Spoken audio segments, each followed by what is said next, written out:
มื้อนี้หัวหน้าสิมาตำบักหุงสู่กินพี่น้องสบายดีเด้อสบายดีตอนเที่ยงพี่น้องตำบักหุงเอ้ย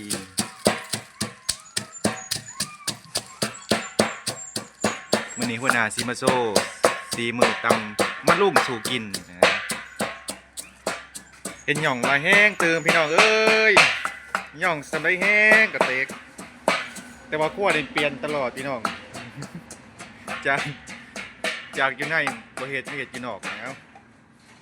บ่ได้เกี่ยวกับหย่องเลยเพราะว่าติดตามชีวิตจริงเนาะบ่ได้แสดงถ่ายก็ได้ถ่ายคุยกันได้ดิมื้อนี้ขอกินตำบักหุ่งพี่น้องแล้วก็ไปแล้วไปถึงพื้นรอมาถ่ายคลิปดูพูดพื้นอันนี้ทีมบ่ตัดเอียงอันนี้มันจะช้าเกินใส่น้ำปลาลงไป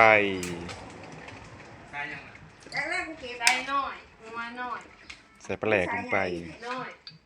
ปลาแหลกพี่น้องมันเขาขี้เหนียวอะไรพี่น้องปลาแหลกแม่บุญลำเก็บไว้ให้สารแกะยังไงเจ้านึงโรยคอยเด้อเจ้านึงเด้อใส่ผักอยู่ใส่ไปล่างดิใส่พงวิเศษลงไปไปล่างมันใช้เห็ดตู้อีกเว้ยยาแล้วมาสอนยังมินนี่เป็นเรื่องมากเนาะ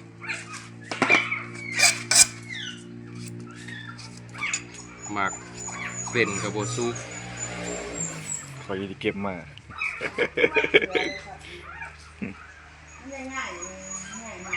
มันห่อนปะจักมันอยากอยู่ไม่มาบอกเขาอะไรเทื่อนึงเขาแบบใส่มะขามเปียกพี่น้อง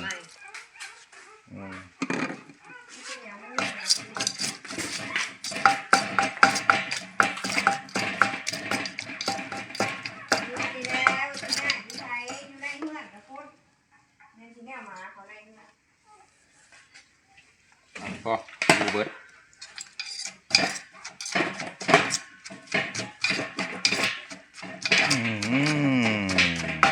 วันนี้ซ้ำเลย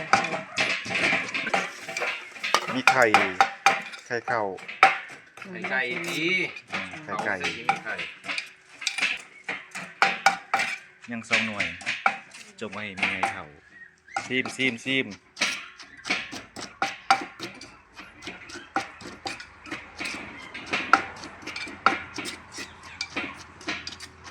ทำแบบยั่วๆเลย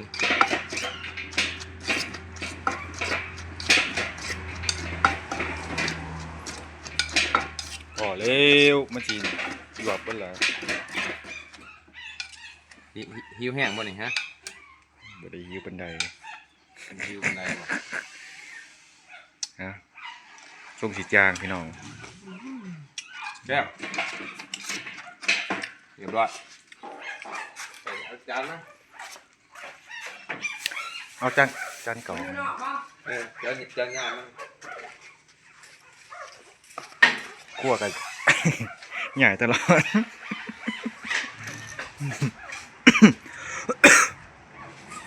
ไอยังบ่เศร้าอยู่พี่น้องไอคือเก่าอยู่ตัก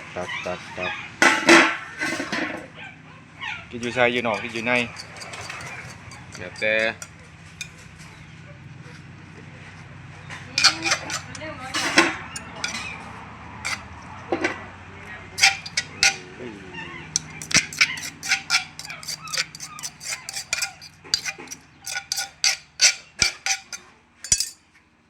โอเคพี่น้องมาเด้อมากินน้ำกันเดี๋ยวย่อไปกินก่อนพี่น้องโอเคเดี๋ยวอะไรพี่น้องมาเด้อกินข้าวเที่ยงน้ำกันตอนนี้ก็เวลาประมาณ12 โมงปลายนิดนะจ๊ะโอเคลงมือเอาเด้อหม้อนี้แบบเป๊ปซี่ก็ต่อเป๊ปซี่ได้เห็นมากเลยตัววางกับโทรศัพท์งานเขาปากคาพี่น้อง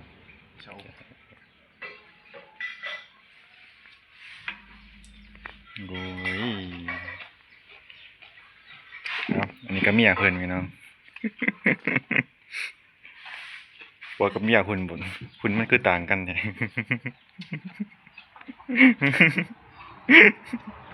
ตัวเลี้ยงดีไว้ เอ เนา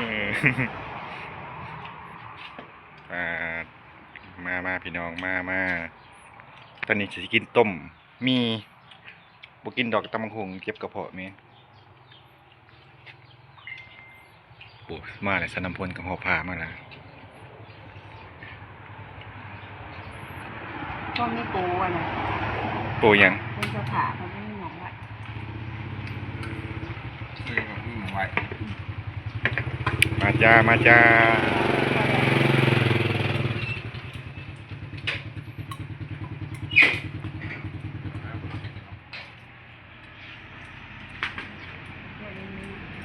ตัวนี้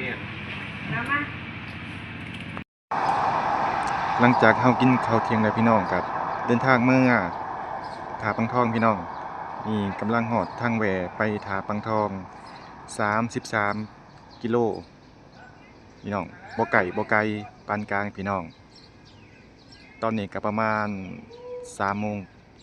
ปลายนิดๆพี่น้องอันเป็นทางแหวไปเมืองบ่าววง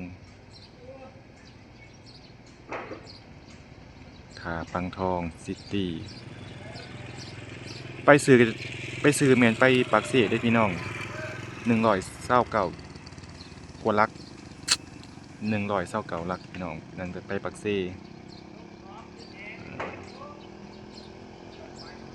เลี้ยวซ้ายแม่นไปเมืองบ่าววงพี่น้องโอเคเดี๋ยวเฮาเดินทางกันต่อพี่น้องบรรยากาศวิวแคมทางพี่น้องเดี๋ยวบ่าววงสิพามาเบิ่งวิวนี่เป็นไดพี่น้องตักดิมานอแต่ว่ามื้อดีแดดพี่น้อง4 โมงยังแดดอยู่นี่บรรยากาศวิวโอ้ยพวกเขาทางหน้าจะเป็นนั่นเมืองถาปังทองพี่น้องนี่กำลังเดินทางเข้าสู่เมืองถาปังทองโอ้ยสวยงามผู้ใดอยากมาเที่ยวติดต่อหาบ่าววงได้เด้อสิพาไปเที่ยวไปทัวร์ทาปังทองน่าจะโอเคเดี๋ยวเดินทางกันต่อพี่น้องโอเคไปเลยเป็นจังใดพี่น้องงามอยู่บ่น้อโอ้ยเขียวงามพี่น้องแต่ว่าในรูปในวิดีโอจะบ่งามเท่าตัวจริงพี่น้องตัวจริงมันจะงามกว่าอืมอันซีนเดอะเบสของถาปังทองพี่น้องอ๋อ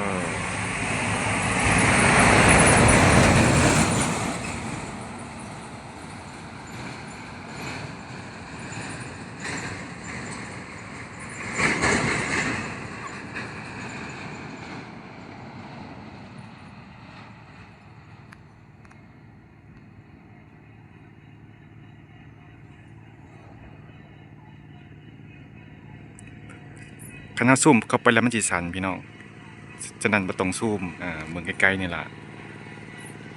โอเคเดี๋ยวเฮาเดินทางกันต่อพี่น้องยังอันฮักฮอดครึ่งทางพี่น้องเดี๋ยวเดินทางกันต่อ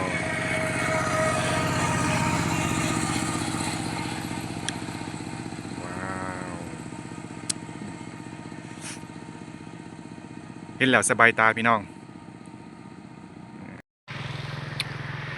ทางหลังบ่าววงพี่น้องภูเขาอืมตอนไปบ่าววงก็ถ่ายลงแล้วเทื่อนึงแต่ว่าตอนกลับก็สิถ่ายคือเก่าพี่น้องมันงามแหมมาเท่าใดก็ต้องได้ถ่ายเพราะว่ามันเห็นแล้วมันสบายตาดีพี่น้อง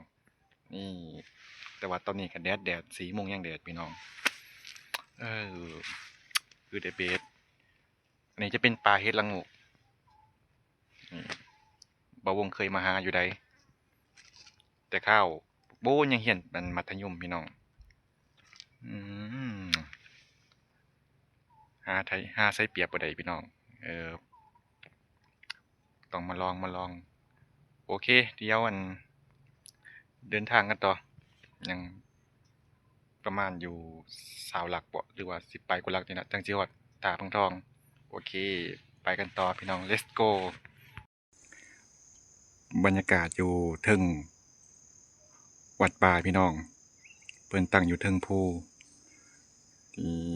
เดี๋ยวจะพามาเบิ่งวิวอยู่เทิงภูอืม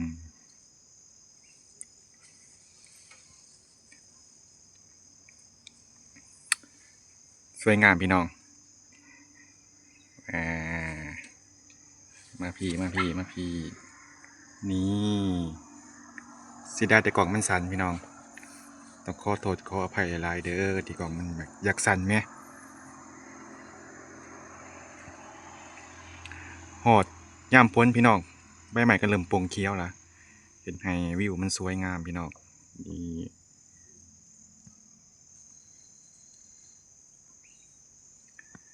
โอ้งามเนาะพี่น้อง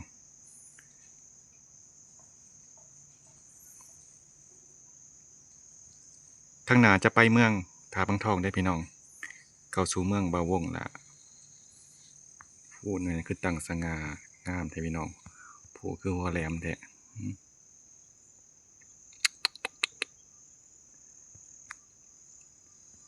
บรรยากาศบ่อยากให้ว่าพี่น้อง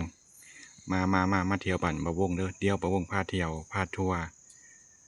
สุดท้ายท่าบางทองมีแต่ผู้พี่น้องภูเขากับป่าไม้บ่ค่อยมีซุ่มซ่นหลายปานใดส่วนใหญ่จะเป็นป่าไม้ภูเขาแล้วก็ทุ่งนานี่เดี๋ยวสิพาเลาะวัดป่าจะข้าวก่อนกลับโอเคนะพาทัวร์จะข้าวพี่น้องอันนี้จะเป็นวัดภูตีนตกเมืองท่าบางทองแขวงสำนักเขตที่บ่วงทายลงเมืองไปบ้านเจียมราอะไรพี่น้องจะได้กล่องมาอยากสั่นไหม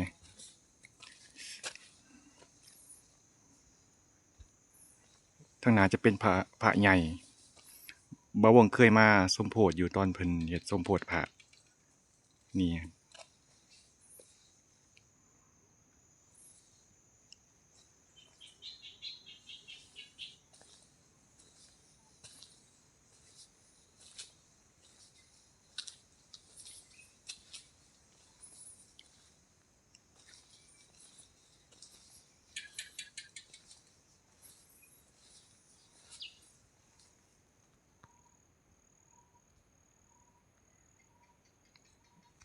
บรรยากาศ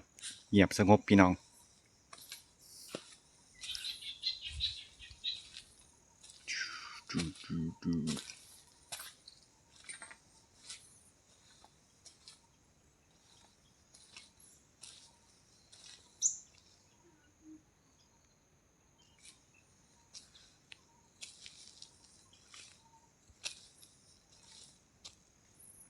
นี่จะเป็นพระใหญ่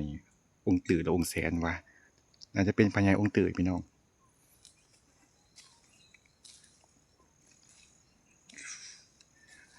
4 โมงก็ยังแดดแห้งคือเก่าเงียบสงบพี่น้องวัดภูตีนตกเมืองท่าบางทองแขวงสวรรณเขตอินฟอร์มลาวโอเคพี่น้องเดียวบ่าวงสิได้เดินทางกลับบ้านต่อเดียวพอกันอยู่ท่าบางทองเนาะโอเคบายบายไปละว่าสิบ่ถ่ายอะไรพี่น้องแต่อดบ่ได้แม่มันงามเด้เห็นแล้วสบายตาพี่น้องก็เลยถ่ายให้พี่น้องเบิ่งนี่โอ้บ่คิดว่าสิมีแบบนี้แม่งามพี่น้องเบิ่งลบรถก่อนเดียวอันรถสิเหยียบหัว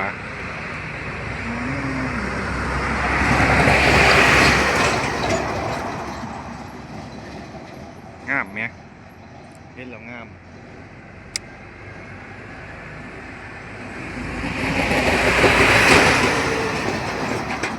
รถขนส่งสินค้ากับเที่ยวร้ายพี่น้องสามารถลัดไปทางสารวันได้ไปปักเซ่ได้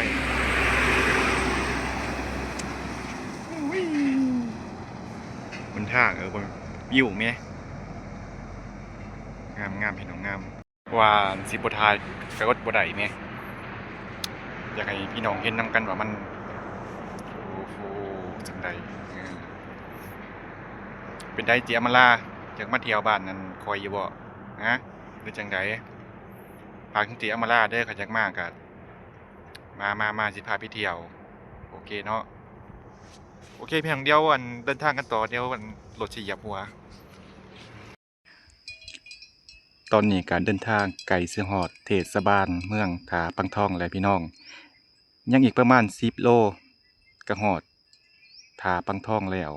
ฮอดบ่ว่า10 โลประมาณ5 โลก็ได้มาเออเดี๋ยวสิพามาเบิ่งวิวต่อไปเอา1 2 3นี่จะเป็นภูเขาพี่น้องภูเขาสูงตัวนี้นะนี่ภูเขาสูงบ่าวงเคยขึ้นไปแล้วเทื่อหนึงพี่น้องสั้นพี่น้องสูงสั้นไปหาหน่อไม้กับแม่กับอ้ายหน่อไม้จะหลายพี่น้องส่วนหลายจะเป็นหน่อไม้อันไล่แล้วก็หน่อไม้อันนี้ก็ไม้ป้อบ่ไม้ป้อว่ะไม้ป้อตินี่แต่ว่าเดี๋ยวนี้บ่ฮู้ว่ามันสิยังหรือว่าดับไปแล้วอันนี้บ่าวงก็บ่ฮู้เพราะว่าบ่ได้ขึ้นมาหลายปีแล้วพี่น้องบ่แม่น10 ปีแล้วบ่เอ่อเพิ่นตั้งอยู่แคมป์ทางเลยพี่น้องนี่แคมป์ทางเลยโอเคเดี๋ยวบ่าวงสิเดินทางต่อเพราะว่ามันค่ำแล้วอันนี้ก็บ่แม่นสิเข้า5 โมงแล้วบ่นี่นะโอเคเดี๋ยวพอกันอยู่เทศบาลเมืองถาปังทองเนาะโอเคตอนนี้บ่าวงก็เดินทางมาฮอดเทศบาลเมืองถาปังทองพี่น้องฮอดแล้วถาปังทองข้างหน้าจะเป็นเทศบาลเมืองถาปังทองนี่เบิ่งบรรยากาศวิวของเมืองถาปังทองสิได้แต่ว่ากล่องมันสั่นมันมัวพี่น้องทางหน้าจะเป็นภูเขาที่สูงที่สุดของเมืองถาปังทองมีชื่อว่าภูโฮงโอเคพี่น้องเดี๋ยวเดินทางกันต่อมันบ่เห็นกว่ามันมัวแล้วก็มันไกลกล่องก็บ่ดีมันสั่นโอเคมาซื้อซอยแม่ค้านี่แวะซื้อปิ่งจีนน้ำเอื้อย